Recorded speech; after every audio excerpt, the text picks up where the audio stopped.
പെരേരയുടെ പുതിയ സിനിമ എന്താ പറയാ, അലിയേട്ടന്റെ പെണ്ണ് ആൻസി അനൗൺസ് ചെയ്തു. കഴിഞ്ഞ ദിവസം ഉണ്ടായിരുന്ന പ്രസ് മീറ്റിലാണ് അലിൻ ജോസ് പെരേര ഇത് അറിയിച്ചത്. പ്രേക്ഷകരെല്ലാവരും വളരെ ആകാംക്ഷയോടെ വെയിറ്റ് ചെയ്യുകയാണ്. അപ്പോൾ ഈ പറഞ്ഞ സിനിമയെ പറ്റി Alin Jose Perera, director, script writer, actor ആയിട്ടുള്ള അലിൻ ജോസ് പെരേര പറഞ്ഞ ചില കാര്യങ്ങളിൽ നിന്നും എനിക്ക് മനസ്സിലായ ആ സിനിമയെ പറ്റിയുള്ള കുറച്ച് കാര്യങ്ങളാണ് ഞാനിപ്പോൾ ഈ വീഡിയോയിൽ പറയാൻ പോകുന്നത്. എന്താണെങ്കിലും ഈ സിനിമ റിലീസ് ആവുന്നതിനായിട്ട് എല്ലാവരും വെയിറ്റിംഗിലാണ്. അലിൻ ജോസ് ഫാൻസ്, പ്രത്യേകിച്ച് അലിൻ ജോസ് ഫാൻസിനൊക്കെ ഇത് ഭയങ്കര എന്റർടൈൻമെന്റ് ആയിരിക്കും. അലിൻ ജോസ് ഫാൻസ് ഒരുപാട് പ്രതീക്ഷയോടുകൂടി കാത്തിരിക്കുന്ന സിനിമയാണ് അലിയേട്ടന്റെ പെണ്ണ് ആൻസി. അപ്പോൾ എന്താണെങ്കിലും ഈ വിശേഷങ്ങളിലേക്ക് നമുക്ക് അലിൻ ജോസിലേക്ക് നിന്ന് തന്നെ ചോദിച്ചറിയാം, മനസ്സിലാക്കാം. Okay, come on guys.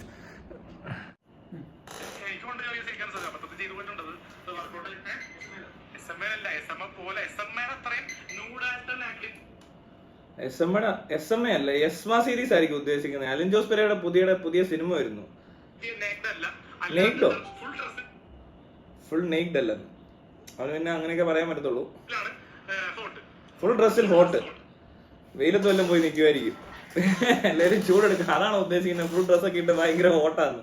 പാവം, ഫുൾ ഡ്രസ് ഹോട്ട് കണ്ടിട്ടില്ലേ എന്ന് ഉയർത്തൊലിച്ച് നിൽക്കുമ്പോ കണ്ടിട്ടുണ്ടെന്ന്. എന്നെ ഐറ്റമാണ് ഇവൻ.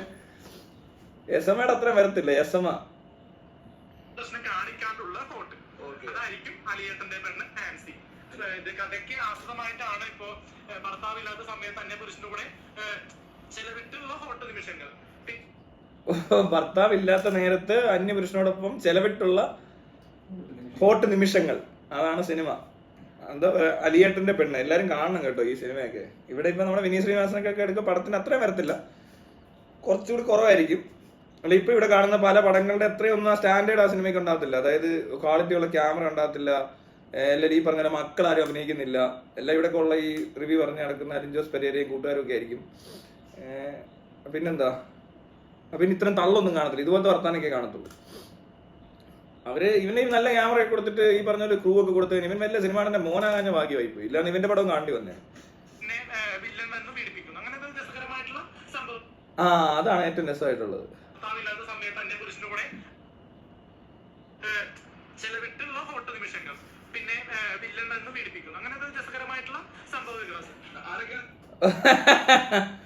വില്ലൻ വന്ന് പീഡിപ്പിക്കുന്ന രസകരമായ സംഭവവികാസങ്ങളൊക്കെ ഉള്ള സിനിമയാണ് കേട്ടോ. ഇത് ഭയങ്കര ട്വിസ്റ്റാണ് പടത്തിനകത്ത്. അതായത് ഭർത്താവിനെ ചീറ്റ് ചെയ്ത ഒരു ഭാര്യ കാമുകനുമായി ഉള്ള എന്താ പറയുക ഹോട്ട് നിമിഷങ്ങൾ.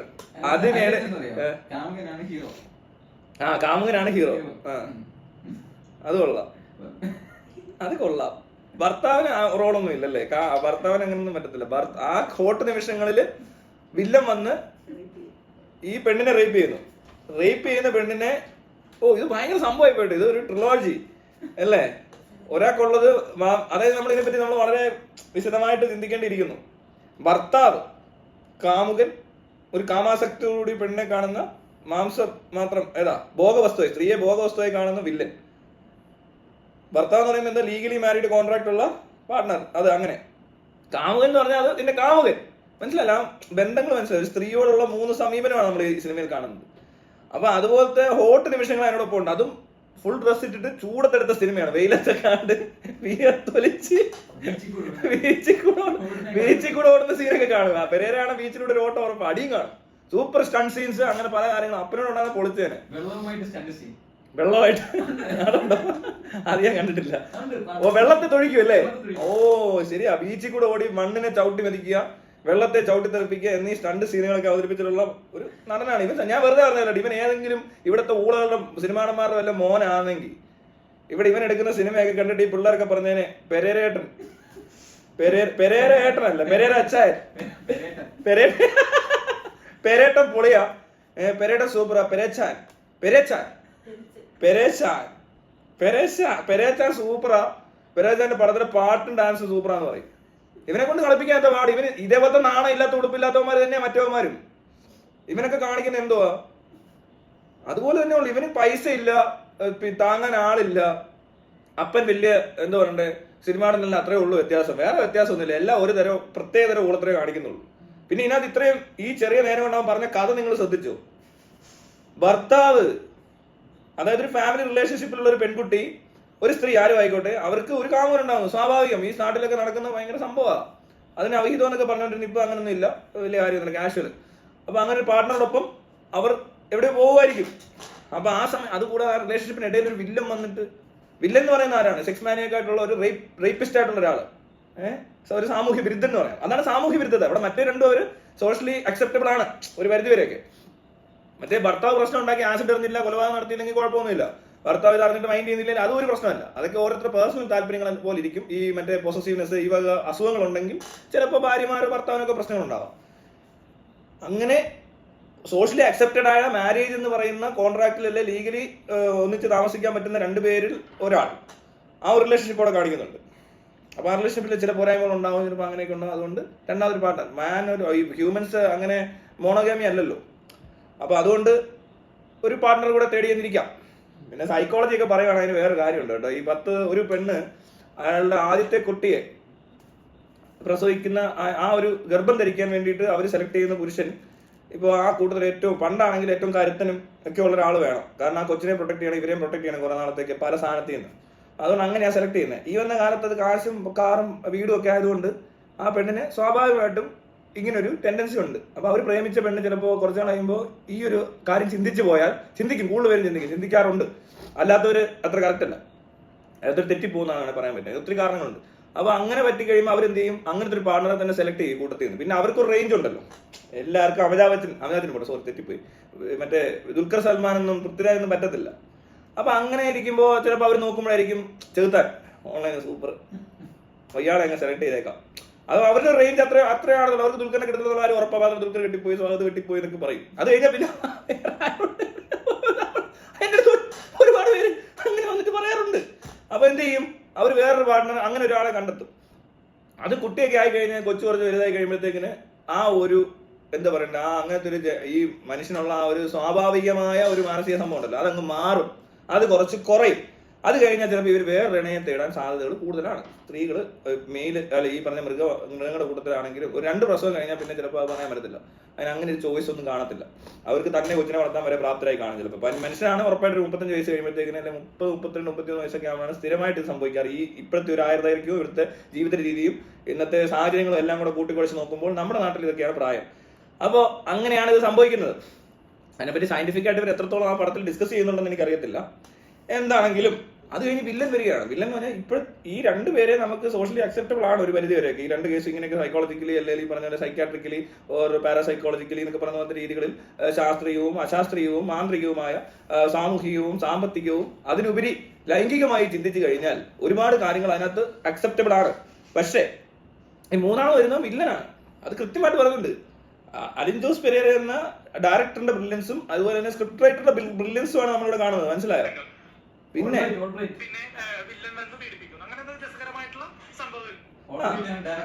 ഓൾബ്രൈറ്റ് കുഴപ്പമൊന്നുമില്ല.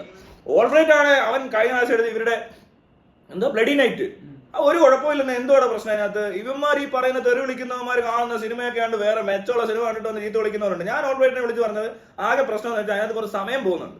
പിന്നെ ആവശ്യമില്ലാതെ ഈ പറഞ്ഞ പോലെ കുറച്ച് സീൻസ് ഒക്കെ കട്ട് ചെയ്ത് കളഞ്ഞാൽ ചിലപ്പോൾ ഇത് പെട്ടെന്ന് അങ്ങ് തീർന്നിരുന്നേ അത്രയും എനിക്ക് ബോറടിക്കത്തില്ല എന്നും. അല്ലാത്ത പക്ഷെ അവർ ചെയ്തതിനകത്ത് കുറ്റമൊന്നും പറയാൻ പറ്റത്തില്ല. പിന്നെ ഇവിടെ ഉള്ളവന്മാർ ചെയ്യുന്ന എന്തുവാ? വലിയൊരു ക്യാമറയും ക്രൂവും ഒക്കെ ആയിട്ട് പോയിട്ട് ഇതുപോലെ എന്തൊരു കഥ എടുക്കും, എന്നിട്ട് വന്നിട്ട് തള്ളും. മോഹൻലാലൊക്കെ ചെയ്യുന്ന പഠനമൊക്കെ വേദമാണ്. അപ്പൊ ഇതിനകത്ത് രസകരമായ കുറെ സംഭവങ്ങളുണ്ട് പിന്നീട്. അതായത് ഈ പെണ്ണിനെ പീഡിപ്പിക്കുന്ന രസകരമായ കുറെ കാഴ്ചകൾ. അതൊക്കെ ഇവിടെ പ്രേക്ഷകരെ ഉദ്ദേശിച്ചാണ് അലിൻ ജോസ് പെരേര ഇത് പറയുന്നത്. മനസ്സിലായി? അലിൻ ജോസ് പെരേര പറയുന്നത് നമ്മൾ ശ്രദ്ധിക്കണം. അതൊരിക്കലും ആ കഥയെ ആസ്പദമാക്കിയിട്ട് കഥ ആ ഒരു പശ്ചാത്തലത്തിൽ അല്ല, അങ്ങനെ ഒരു സാഹചര്യം എന്ന് പറയുന്നത് അത്ര രസകരമല്ല. റേപ്പ് രസകരമായ സംഭവമല്ല. പക്ഷെ അത് കാണുന്ന പ്രേക്ഷകന് അത് ഭയങ്കര രസകരമായിരിക്കും. മനസ്സിലായി? റേപ്പ് കാണുന്നത് ഇഷ്ടമുള്ള ആൾക്കാരുണ്ട്, പലർക്ക് റേപ്പ് ഇഷ്ടമാണ്. ഇവിടെയാണെങ്കിലും റേപ്പ് വിക്ടിംസിനെ കളിയാക്കുന്ന കേട്ടില്ലേ? അപ്പൊ അതുപോലുള്ളവർക്ക് രസകരമായ ഒരു കാഴ്ച അനുഭവം തന്നെ ചിലപ്പോൾ ഈ സിനിമയിൽ ഉണ്ടാകാൻ സാധ്യതയുണ്ട്. റേപ്പ് എന്ന് പറയുമ്പോൾ പലതരത്തിലുള്ള റേപ്പുണ്ട്. അതായത് ഇങ്ങനെ പിടിച്ചിട്ട് ഇങ്ങനെ കാണിച്ചിട്ട് ഇങ്ങനെ തല ഇങ്ങനെ വെട്ടിച്ചിട്ട് ഈ മുഖം ചെന്ന് ഇവിടെ മുട്ടുമ്പോൾ കഴിയുന്ന റേപ്പ് ഉണ്ട്. പിന്നെ പൊട്ടിങ്ങനെ പടർന്ന് സാരി ഇങ്ങനെ വലിച്ചു കീറി ഇങ്ങനെ പൊത്തി നിൽക്കുന്ന റേപ്പ്, അതൊക്കെ അങ്ങനത്തെ റേപ്പ് പഴയകാല റേപ്പാണ്. പിന്നീട് റേപ്പ് കുറച്ചുകൂടെ കൂട്ടിയിട്ട് ഓടിച്ചിടുന്നു, പിടിക്കുന്നു, അങ്ങനെ ആക്കുന്നു, സാരി വലിച്ചു കീറുന്നു, അങ്ങനത്തെ റേപ്പ്. അതേസമയം കുറച്ചും കൂടി ഷക്കീല ചിത്രത്തിലേക്കൊക്കെ വരികയാണെങ്കിൽ ആ റേപ്പ് ഈ പറഞ്ഞ പോലെ ആയിരിക്കത്തില്ല. ഇവ പറഞ്ഞില്ല എസ്മ സീരീസിന് അതൊക്കെ റേപ്പ് നടത്തി കഴിഞ്ഞാൽ അതിനകത്ത് അവർക്ക് ഫുൾ ബോഡിയൊക്കെ കാണാൻ പറ്റുന്ന രീതിയിലായിരിക്കും റേപ്പ് ചെയ്യുന്നത്. കാരണം റേപ്പ് ചെയ്യുമ്പോൾ ഇതെന്താണ് വലിച്ചു കീറണം, അതെല്ലാം വലിച്ചു കീറണം, പലതും വലിച്ചൂരണം, അങ്ങനെയൊക്കെ ഉണ്ട് റേപ്പിൽ. പക്ഷെ നമ്മുടെ സിനിമകൾ അറിയാമല്ലോ, ഇപ്പൊ ആദ്യരാത്രി ആണെങ്കിലും ലൈറ്റ് ഓഫ് ചെയ്ത് കഴിയുമ്പോൾ ഒരു ട്രെയിൻ ടണലിലേക്ക് കയറി പോകുന്നു, ഒരു വണ്ട് പൂവിനകത്തോട്ട് ഇറങ്ങിയിരിക്കുന്നു, അതുപോലെ തന്നെ പാല് തിളച്ച് തോന്നുന്നു, അപ്പൊ കണ്ട് അപ്പുറത്ത് അമ്മ വന്നിട്ട് ചായ ഉണ്ടാക്കി പെണ്ണിന് കൊടുക്കുന്നു. ഇതാണ് ഇവിടെ നടന്നത്. ഇങ്ങനെയൊക്കെയല്ലേ ഇവിടെ നടന്നുകൊണ്ടിരിക്കുന്നത്. അപ്പൊ അതുകൊണ്ട് പിള്ളേർ എങ്ങനെ ഉണ്ടാകുന്ന വെച്ചാൽ കൊട്ട ഒഴുകി വരുന്നതോ അല്ലെങ്കിൽ മഴ പെയ്തപ്പോൾ വീണോ ഒക്കെയാണ് ഇവിടെ പണ്ടൊക്കെ ഉള്ള സിനിമകളിൽ നിന്ന് മനസ്സിലാക്കാൻ പറ്റുന്നത്.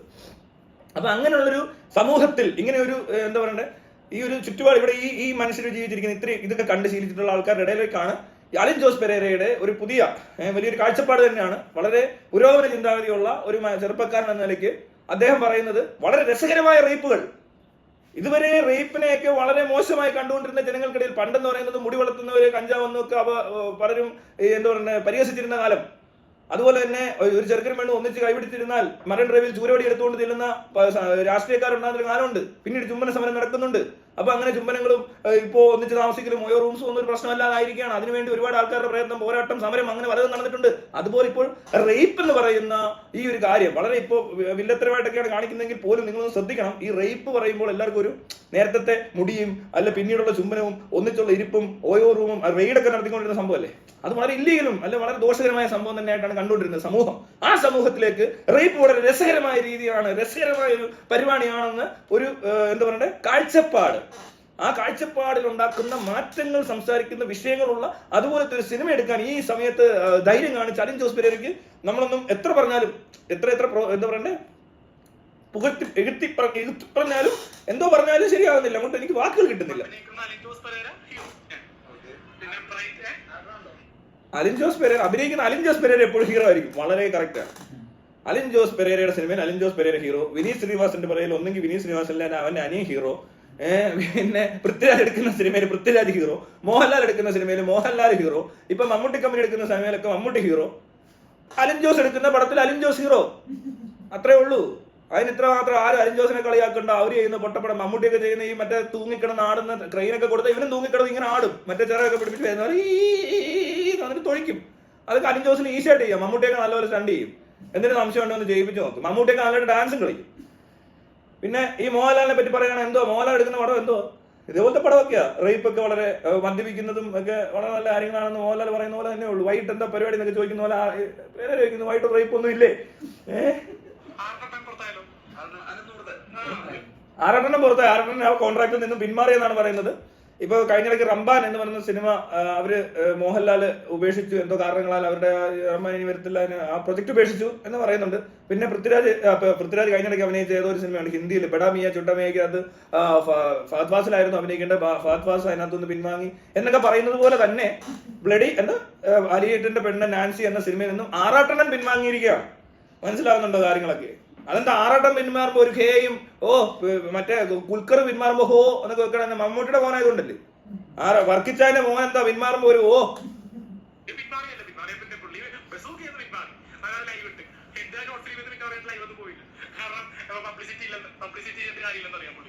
അതെ, എത്ര എന്ത് കൃത്യമായിട്ടാണ് കാര്യങ്ങൾ അവതരിപ്പിക്കുന്നത്.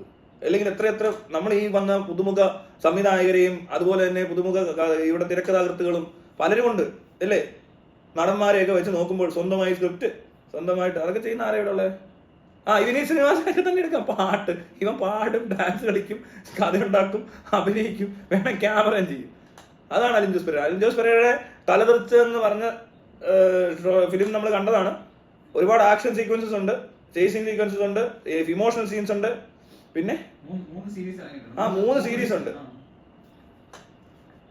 ഇവരെ കൊണ്ടൊക്കെ പറ്റുമോ? ഇമാരെ കൊണ്ട് ഇതുപോലെ നടക്കുമോ? ഇവിടെ ഉള്ള സംവിധായകന്മാരാന്നൊക്കെ പറഞ്ഞ് നടക്കുന്ന ഈ പറഞ്ഞ മക്കള് ഇവനെ കൊണ്ടൊക്കെ എല്ലാം നടക്കും. ഇതൊക്കെ അതിനകത്ത് അപ്പനും മോനും ഒക്കെ ഒന്നിച്ച് അഭിനയിക്കുന്നത്. അപ്പൻ മോനേക്കാൾ ചെറുതായിട്ട് അഭിനയിച്ചേക്കുന്നത്. മോൻ ഇടി പിടിക്കുന്ന അച്ഛൻ ആണെന്നേ ചാറ് ഇറക്കി വിടുക. അതെന്ത് എത്ര വ്യൂസാ നോക്കി യൂട്യൂബിലും ഫേസ്ബുക്കിലൊക്കെ അടിച്ചു കയറിയത്. ഏറ്റവും കൂടുതൽ ട്രോളുകൾ എന്നതിനായിരുന്നു. ചെറിയ കാര്യമാണോ? കോക്ക് പിന്നെ ഇങ്ങനെ സിനിമയ്ക്ക് റിവ്യൂ പറയാത്തോണ്ടാ. കുറച്ച് കഴിയുമ്പോൾ ചിലപ്പോൾ കോക്കും പറയേണ്ടി വരും ഇങ്ങനെ പോയാ. ഈ പോക്കാണ് പോകുന്നതെങ്കിൽ അലിൻ ജോസ് പെരേരയുടെ പടങ്ങളുടെ റിവ്യൂ എന്താണ്? ഞാൻ ഈ സിനിമ റിവ്യൂ ഇടാൻ തന്നെ തീരുമാനിച്ചു. ഇവരുടെ മുന്നത്തെ പടം ഞാൻ കണ്ടിരുന്നു, ബ്ലഡി നൈറ്റ്. അത് ഒരു സസ്പെൻസ് ത്രില്ലറാണ്. ഒരു പ്രേതമായിട്ട് ബന്ധപ്പെട്ട് ഒരു നടക്കുന്ന ഹോട്ടൽ മുറി നടക്കുന്ന കുറച്ച് ഹോട്ട് രംഗങ്ങൾ അതിനകത്തുണ്ട്. അത് യക്ഷിയുമായി ഉള്ള ഹോട്ട് രംഗങ്ങൾ ഉണ്ടെന്നുള്ളതാണ് കഥയുടെ. അത് ഞാൻ ഇപ്പൊ പറയുന്ന ഒരു ഇതായ സ്പോയിലർ ആവാൻ ചാൻസ് ഉണ്ട്. പിന്നെ എനിക്ക് അതിനകത്ത് ക്യാമറയാണ് കൂടുതൽ ഇഷ്ടപ്പെട്ടത്. ക്യാമറ കാണാൻ പറ്റിയില്ല കാരണം, പക്ഷേ എങ്ങാനും ക്യാമറ എനിക്ക് ഇഷ്ടപ്പെട്ടു. പിന്നെ അവരുടെ കോസ്റ്റ്യൂംസ് എല്ലാവരും വളരെ റിയലിസ്റ്റിക് ആയിട്ടാണ് വേഷം ധരിച്ചിരുന്നത്. എന്നാണെങ്കിലും പിന്നെ ഓരോരുത്തരുടെ പെർഫോമൻസ് വളരെ നല്ല പെർഫോമൻസ് ആയിരുന്നു. ആറാട്ടന്റെ പ്രത്യേകിച്ച് നെറ്റ് മുട്ടിക്കുന്ന ഒരു പെർഫോമൻസ് അതിനകത്തുണ്ട്. വളരെ എന്താ പറയുക സ്വാഭാവികവും അതുപോലെ തന്നെ ഈ ഒരു സാഹചര്യത്തിന് ഏറ്റവും എന്താ പറയുന്നത് അനുയോജ്യവുമായ, മനസ്സിലായില്ലേ, അങ്ങനെ ഒരു സീൻ അഭിനയിക്കുമ്പോൾ ആറാട്ടന്റെ മുഖത്ത് വന്ന ഭാവങ്ങൾ എന്ന് പറയുന്നത് ഓസ്കാർ, ഒരു ഏറ്റവും നല്ല ഒരു മികച്ച നടനുള്ള ഓസ്കാർ അവാർഡിന് വരെ നോമിനേഷന് പോകാൻ സാധ്യതയുള്ള ഒരു സിനിമയായിരുന്നു ഈ ബ്ലഡി നൈറ്റ്. അപ്പോൾ അതിന്റെ ഈ പറഞ്ഞ ഓൾബ്രൈറ്റ് എന്ന് പറഞ്ഞ പുതുമുഖ സംവിധായകൻ, അയാൾ ആരുടെ മകനൊന്നും അല്ലാത്തതുകൊണ്ടല്ല അവനും എടുത്തതിനെ സിനിമ. അവൻ കുറച്ച് നന്നായിട്ട് ചെയ്യും കേട്ടോ, അവൻ അങ്ങനെ പ്രശ്നമുള്ളതാണ്. ഇവിടെ കാണുന്ന ഷോർട്ട് ഫിലിംസ് ഒക്കെ ഇത്രയൊക്കെ ഉള്ളൂ. പിന്നെ ഇവരെ കൊണ്ട് ചെയ്യിച്ചപ്പോൾ കുറച്ചുകൂടെ റീച്ച് കിട്ടുന്നുണ്ടെങ്കിൽ അവൻ എടുക്കാനേ പറയാൻ പറ്റത്തുള്ളൂ. അവന് കുറച്ചുകൂടെ പെട്ടെന്ന് പേരെടുക്കാൻ പറ്റുന്നുണ്ട്, അവൻ അത് കൃത്യമായിട്ട് ചെയ്യുന്നുണ്ട്. ഇവിടെ ഉള്ളവരല്ലേ ഇതൊക്കെ തന്നെ ചെയ്യുന്ന പോലെ ചെയ്യുന്നുള്ളൂ, അല്ലാതെ വേറെ ഒന്നും എക്സ്ട്രാ ചെയ്തിട്ടൊന്നുമില്ല. പിന്നെന്താ, യക്ഷിയുമായിട്ടുള്ള ചില ബന്ധങ്ങൾ, അതിനകത്ത് യക്ഷിയാണോ മനുഷ്യനാണോ യക്ഷിയാണോ, ആറാട്ടനാണോ പെരേരയാണോ ആറാട്ടനൻ, അങ്ങനെയുള്ള ചില കൺഫ്യൂഷൻസ് ഒക്കെ ഉണ്ടാകുന്നുണ്ട്. അത് ചെയ്തിരിക്കുന്നത് ഭയങ്കര രസം, ഒരുപാട് ചെയ്തു വെച്ചിട്ടുണ്ട്. മേക്കിംഗ് ഗംഭീര മേക്കിംഗ് ആണ്. അതുപോലെ തന്നെ ഫസ്റ്റ് ഹാഫ് സ്വല്പം ലാഗ് ഉണ്ട്, ആദ്യത്തെ 5 മിനിറ്റ് ലാഗാണ്, പിന്നത്തെ 5 മിനിറ്റ് കഥയാണ്. അപ്പൊ അങ്ങനെ ഒരുപാട് ട്വിസ്റ്റുകളും മറ്റേ അതുപോലെ തന്നെ സസ്പെൻസും ത്രില്ലും. ബാക്ക്ഗ്രൗണ്ട് മ്യൂസിക് എന്ന് പറയുന്നത് നമുക്ക് എടുത്തു പറയേണ്ട ഒരു കാര്യമാണ്. ബാക്ക്ഗ്രൗണ്ട് മ്യൂസിക് എന്ന് പറയുന്നത് ചെയ്തിരിക്കുന്നത് ആരോ ആണ്, എന്താണെങ്കിലും അത് നല്ലതാണ്. പിന്നെ അഭിനയിച്ചിരിക്കുന്ന പ്രൊഡ്യൂസർ തന്നെയാണ് നായകൻ, അതുകൊണ്ട് നായകന് കുറച്ച് ഹോട്ട് സീൻസ് കൂടിയിട്ടുണ്ട് എന്നുള്ളത് പല നിരൂപകരും വളരെയധികം എടുത്തു പറഞ്ഞിട്ടുള്ള കാര്യമാണ്. പ്രൊഡ്യൂസർ ആയതുകൊണ്ട് ഹോട്ട് സീൻസ് അയാൾ മാത്രമേ അഭിനയിച്ചുള്ളൂ. അപ്പൊ മറ്റേ ആറാട്ടനൊന്നും അത്ര ഹോട്ടാവാൻ പറ്റിയില്ല.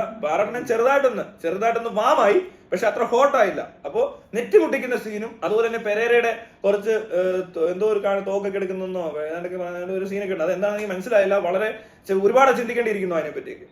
എന്താണെങ്കിലും വീണ്ടും ഞാൻ ഒന്നുകൂടെ കാണുന്നുണ്ട്, എനിക്ക് ഒരുപാട് ഇഷ്ടമായി. എല്ലാവരും മസ്റ്റ് വാച്ചാണ്. ഈ കാലഘട്ടത്തിന് ചേർന്ന ഇന്നത്തെ യുവതലമുറയ്ക്ക് ഒരുപാട് മെസ്സേജ് ഉണ്ട്. ഈ സിനിമകളൊക്കെ കണ്ടിരിക്കുക. പിന്നെ ഈ സിനിമ പഠിക്കുന്ന കുട്ടികൾക്ക് ഒരു റിസർച്ച് സബ്ജക്റ്റ് ആയിട്ട് വരെ യൂസ് ചെയ്യാൻ പറ്റുന്ന, അതുപോലെ അത്രയ്ക്കും സിനിമകളെ പറ്റി പഠിക്കുന്നവർക്ക് ഉപകാരപ്രദമാകുന്ന രീതിയിലുള്ള കാര്യങ്ങൾ ഡയറക്ടറുടെ ഭാഗത്തുനിന്നും, അതിനോടൊപ്പം തന്നെ ബാക്ക്ഗ്രൗണ്ട് മ്യൂസിക്കും ക്യാമറയും എല്ലാം ഒന്ന് ശ്രദ്ധിച്ചു നോക്കിയാൽ, പിന്നെ അഭിനയത്തിന്റെ കാര്യത്തിൽ ആറാട്ടനെ ഒന്നും ഇന്ന് കേരളത്തിൽ അഭിനയത്തിന്റെ കാര്യത്തിൽ പുറകോട്ട് വിളിക്കാൻ ആർക്കും അങ്ങനെ സാധിക്കില്ല. ആറാട്ടൻ 1ാം സ്ഥാനത്ത് തന്നെയാണ് നിൽക്കുന്നത്. ആറാട്ടൻ കേരളത്തിലെ ഷോർട്ട് ഫിലിമിലെ 7ാം നമ്പർ നടനാണ്, 7ാം നമ്പർ അല്ല 12ാം നമ്പർ നടനാണ്. അതുപോലെ തന്നെ പെരേര 9ാം നമ്പർ നടനാണ്. അങ്ങനെ ഓൾബ്രൈറ്റ് സംവിധാനം നടനും കൂടിയാണ്, അതിനകത്ത് അഭിനയിച്ചിട്ടുണ്ട്. നമ്മുടെ ഈ ഇവരൊക്കെ കുറെ ഉണ്ടല്ലോ അങ്ങനെ അഭിനയിക്കുന്നവർ, അവരെ പോലെയൊക്കെ തന്നെ അവര് തന്നെ കയറി വന്നവർ, അവരുടെ അപ്പന്റെ വാല് പിടിച്ച് വന്നവരോ ഒന്നുമല്ല, വേറെ ഷോയ്ക്കകത്തൊന്നും പോകുന്നവരല്ല. തിയേറ്ററിന് മുന്നിൽ മാത്രമേ ഞങ്ങൾ കാണാറുള്ളൂ ഇവര്. ബാക്കി സമയങ്ങളിൽ അവർ റിസർച്ചും സ്റ്റഡിയും ഡെവലപ്മെന്റ്സും ആണ്. റിസർച്ച് ആൻഡ് ഡെവലപ്മെന്റ് ടീമൊക്കെ ഉണ്ട്, ആട്ടായം അങ്ങനെയുള്ളവരൊക്കെ ഉണ്ട്. അപ്പൊ ഇവരെല്ലാം കൂടി ചെയ്യുന്ന പരിപാടികൾ കാണാൻ എനിക്കിഷ്ടമാണ്. നിങ്ങൾക്ക് ആർക്കെങ്കിലും ഇഷ്ടമുള്ളതിൽ ഇപ്പൊ എന്ത് ചെയ്യാൻ പറ്റുമല്ലേ. അപ്പൊ ഈ സിനിമ ഈ രസകരമായ റേപ്പുകളുള്ള ബന്ധങ്ങളുടെ കഥ പറയുന്ന ഒരു സ്ത്രീയെ 3 പുരുഷന്മാരുടെ സമീപന രീതികൾ പറയുന്ന 3 തരം ബന്ധങ്ങളുടെ കഥ പറയുന്ന, എന്റെ പേര് അലിയേട്ടന്റെ പെണ്ണ് നാൻസി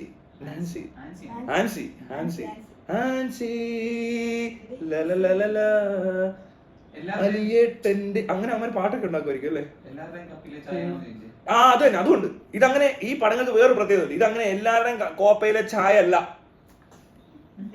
ഇതെല്ലാവരുടെയും കോപ്പയിലെ കാപ്പിയുമല്ല, ഇത് ഒരു കോപ്പയിലെയും ജ്യൂസുമല്ല, ഇതൊരു കോപ്പുമല്ല, ഇതൊരു കോപ്പയിലെ കാപ്പിയുമല്ല, കോപ്പയിലെ ചായയുമല്ല, ഇതൊരു കോപ്പുമല്ല. മനസ്സിലായി? ഇത് ജസ്റ്റ് കാണുക, എൻജോയ് ചെയ്യുക, പോവുക. കൂടുതൽ ആരും അങ്ങനെ ഡയലോഗ് അടിക്കണ്ട. ഇവര് ചെയ്യുന്നതിന് പോവാനും മറ്റൊരു ചെയ്യുന്ന കൈ അടിക്കാനും ഉള്ളവന്മാരാണ് ഇവരെ തെറി വിളിക്കുന്നത്. ഈ മണ്ടന്മാർ കാണിക്കുന്ന പൊട്ടത്തരങ്ങൾ മൊത്തം കോടികൾ മുടക്കി കാണിക്കുന്ന വിഡ്ഢിത്തരം കണ്ടിട്ട് ഇവിടെ ചെന്നിട്ട് ഇവന്മാരെ തെറി വിളിക്കുന്നവന്മാരോ, അത് കണ്ടിട്ട് അതിന്റെ ഫ്രസ്ട്രേഷൻ എനിക്കൊന്നും ഇവിടെ തീർക്കുന്നതെന്ന് തോന്നുന്നു. കഷ്ടമുണ്ട് പാവങ്ങൾ. ഇവര് ചെയ്യുന്നതിന് ഒരു കുഴപ്പം കാണാൻ പറ്റത്തില്ല. പക്ഷെ ഇതിനെ വന്ന് തെറി വിളിക്കുന്നവന്മാരെ എന്തോ ചെയ്യണമെന്ന് ഒരു പിടിയും കിട്ടുന്നില്ല. അവരുടെ ഒരു നിവർത്തികേടാണ് ഞാൻ ആലോചിക്കുന്നത്. ഇത്രയും നിവർത്തികെട്ട മനുഷ്യരല്ലാതെ ആരും ഇങ്ങനെയൊക്കെ അവരെന്തെങ്കിലും ചെയ്യട്ടെ. അവർ ചിലപ്പോൾ നാളെ നന്നായി എന്തിരിക്കും. മോലൊക്കെ പണ്ട് കാണിച്ചോണ്ടിരുന്ന എന്തോ ആണ്, ഉണ്ടൊക്കെ കുത്തി കിടന്ന് ഡാൻസ് കളിക്കുന്ന കാണാൻ, കള്ളു പിടിച്ച സീൻ കാണിക്കുക കിടന്നുണ്ട്. ഊളത്ര കാണിച്ചോണ്ടിരുന്ന നടനാ. മമ്മൂട്ടി ഇതൊക്കെ തന്നെയാണ് പണ്ടും ചെയ്തോണ്ടിരുന്നത്. പിന്നെ അല്ലേ എല്ലാവരും വളർന്നു വരുന്നത്. അതുപോലെ ഇവരാണ് നാളത്തെ താരങ്ങളെങ്കിലോ എങ്ങനെ പറയാൻ പറ്റും. ഫുക്രു നാളത്തെ ഒരു മോഹൻലാലാണെന്ന് എനിക്ക് നല്ല സംശയമുണ്ട്. അവനിങ്ങനെ പതുക്കെ കയറി സിനിമയിലൊക്കെ അഭിനയിച്ച് ചിലപ്പോൾ ഒരു ദിവസം സ്റ്റാറായി മാറും കേരളത്തിൽ. എന്ന് പറഞ്ഞ പോലെ ഈ പറഞ്ഞ പോലെ അലിൻ ജോസ് പെരേര സ്റ്റാർ എന്ന് പറയുമ്പോൾ ഈ വിനീത് ശ്രീനിവാസന്റെ ഒക്കെ റേഞ്ചില്ലേ, അതുപോലെ പോകും. ഫുക്രു മോഹൻലാലിന്റെ റേഞ്ച് കേട്ടിട്ടുണ്ടോ? അതുപോലെ പോകും. ദുൽഖറിന്റെ റേഞ്ചിലേക്ക് വരുന്നത് അതാരാ, കിമ്മോ ടൈഗറോ വല്ലതും ആയിരിക്കും. മനസ്സിലായില്ലേ? അങ്ങനെ കുറെ അവ ശരിയാണ്. അടുത്ത പടത്തിന്റെ റിവ്യൂമായി നമ്മൾ വീണ്ടും വരുന്നതായിരിക്കും. മെയിൻ സിനിമ റിവ്യൂ ചെയ്യുന്ന കാലം ഇതാ. ഇവരുടെ ഒറ്റ ഇന്റർവ്യൂ തന്നെ എന്തെല്ലാം കാണും. സിനിമയോടെ കണ്ടു കഴിഞ്ഞാൽ റിവ്യൂ ചെയ്യുമ്പോൾ എന്തെല്ലാം കാണേണ്ടി വരുമോ.